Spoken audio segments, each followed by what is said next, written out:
Over thinking म्हणजे अतिविचार. आपल्यापैकी बरेच जण यात अडकतात. पण यातून बाहेर कसं पडायचं? कधीकधी जुने संवाद आठवतात आणि वाटतं, अरेले तेव्हा तसं बोलायला हवं होतं. किंवा शॉवर खाली अंघोळ करताना मनात असे काल्पनिक भांडण झालंय. जर हे ओळखीचं वाटत असेल तर काळजी नसावी. मानसशास्त्र तर याबद्दल एक आश्चर्यकारक सत्य सांगतं. आपलं मन जिथे असायला हवं तिथे नसतंच. जवळपास 70% वेळ, हो, तब्बल 70% वेळ आपलं मन दुसरीकडेच असतं.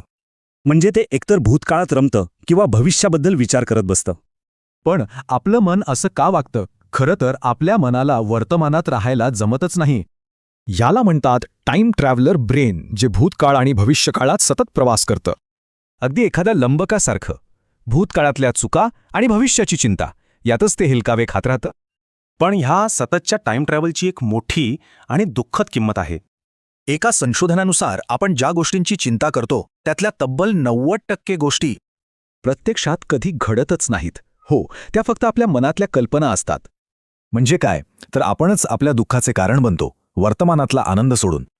मग या टाइम ट्रॅव्हलला थांबवून वर्तमानात परत कसं यायचं? उपाय सोपा आहे, पण त्याला सराव लागेल. यासाठी 2 सोप्या स्टेप्स आहेत. पहिली, मन भरकटले हे लक्षात घ्या, आणि दुसरी, त्याला थांबवा. त्यासाठी स्वतःला एक साधा प्रश्न विचारायचा. आत्ता माझ्या समोर काय घडत आहे? आपल्या श्वासावर लक्ष केंद्रित करा. आत येणारा श्वास, बाहेर जाणारा श्वास, यामुळे आपण वर्तमानात येतो. आता एक शेवटचा विचार. हे सगळं ऐकताना मन कुठं होतं? भूतकाळात, भविष्यात की इथेच? मनाचे खेळ. परिस फाउंडेशन.